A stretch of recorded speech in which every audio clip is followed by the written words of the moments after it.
নমস্কার। আপনাদের মধ্যে অনেকেই ৩০, ৪০, ৪৫ বছর বয়স।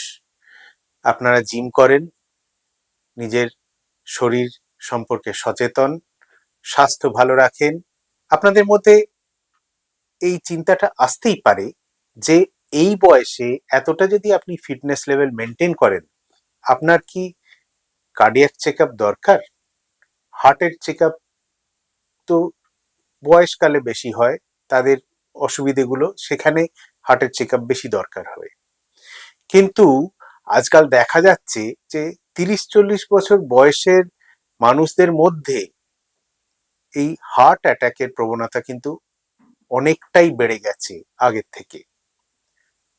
আসুন আজকে একটু এটা নিয়ে আমরা আলোচনা করি। এই হার্টের যে প্রবলেমগুলো এই কম বয়সে কেন বেড়ে যাচ্ছে, তার প্রধান একটা কারণ হচ্ছে যে আমাদের মধ্যে বেশিরভাগই আমরা কিন্তু খুব একটা ফাস্ট লাইফস্টাইল লিড করি, যেখানে আমাদের সারাদিন কাজের মধ্যে থাকি। বেশিরভাগ মানুষই কিন্তু খুব বেশি এক্সারসাইজ করেন না, একটা সেডেন্টারি লাইফস্টাইল লিড করছেন। রাতের ঘুম মাত্র এই ৪-৫ ঘন্টার মধ্যেই থাকছে, শুতে শুতে দেরি হয়ে যাচ্ছে, বাড়ি ফিরেও কাজ, অফিসের কাজ সারছেন এবং সকালবেলা উঠেই তড়িঘড়ি তৈরি হয়ে আপনাদের হয় বাজার ছুটতে হচ্ছে, নয়তো অফিসের জন্য দৌড়ে যেতে হচ্ছে। এর সঙ্গে আছে অফিসের স্ট্রেস, বাড়িরও স্ট্রেস, অনেকের বাড়িতেই থাকতে পারে, এবং তার সঙ্গে সঙ্গে কারোর কারোর ব্লাড প্রেশার বা ডায়াবেটিসও আছে, সেটা অনেকেই হয়তো আপনারা জানেন না।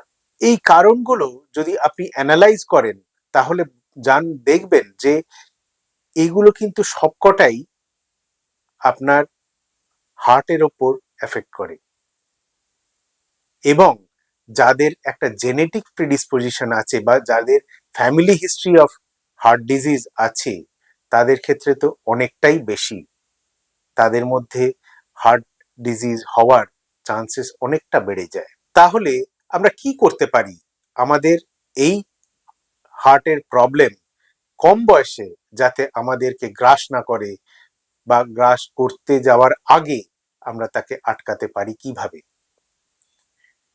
সর্বপ্রথম যেটা বলতে হয় সেটা হচ্ছে একটা রেগুলার হেলদি ডায়েট, যেখানে আপনার ক্যালোরি ইনটেক পরিমিত থাকবে, ফ্রি সুগার মানে চিনি জাতীয় যে জিনিসপত্র সেগুলো কম খাবেন, এবং তার সঙ্গে সঙ্গে আপনার রেগুলার এক্সারসাইজ, অন্তত সপ্তাহে ৪ থেকে ৫ দিন ২০ মিনিট থেকে ৩০ মিনিট অন্তত যদি হাঁটতেও পারেন, সেটাও অনেকটাই হেল্প করবে। ঘুমের অ্যামাউন্টটা অন্তত ৬ থেকে ৭ ঘন্টা আমাদের সবার লাগে। অ্যাডাল্ট হয়ে গেলে যে আমাদের যে ঘুমের রিকোয়ারমেন্ট কমে যাচ্ছে সেটা নয়, ঘুম কমের জন্যেও আমাদের অনেক সময়তেই প্রবলেম হয়ে থাকে। এবং স্ট্রেস কমানোর জন্য কিছুটা সময় নিজের জন্য রাখুন, একটু মেডিটেশন করবেন, নিজের এক্সারসাইজ যখন করছেন তখন নিজেকে সুস্থ রাখার চিন্তা ভাবনাগুলো করবেন। এর থেকেও যেটা বেশি দরকার থাকে সেটা হচ্ছে যে একটা রেগুলার চেকআপ।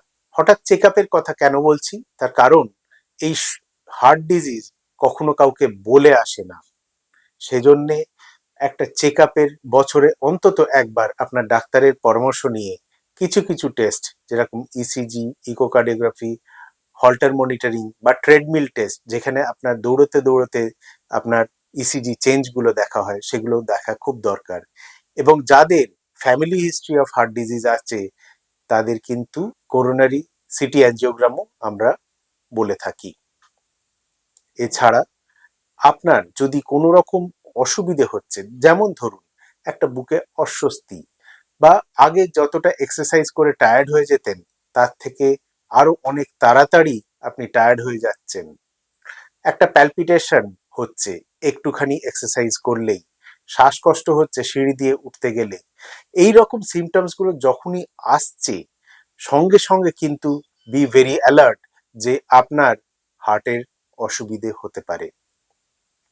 শীঘ্রই আপনি আপনার ডাক্তারের সঙ্গে পরামর্শ করুন। নমস্কার।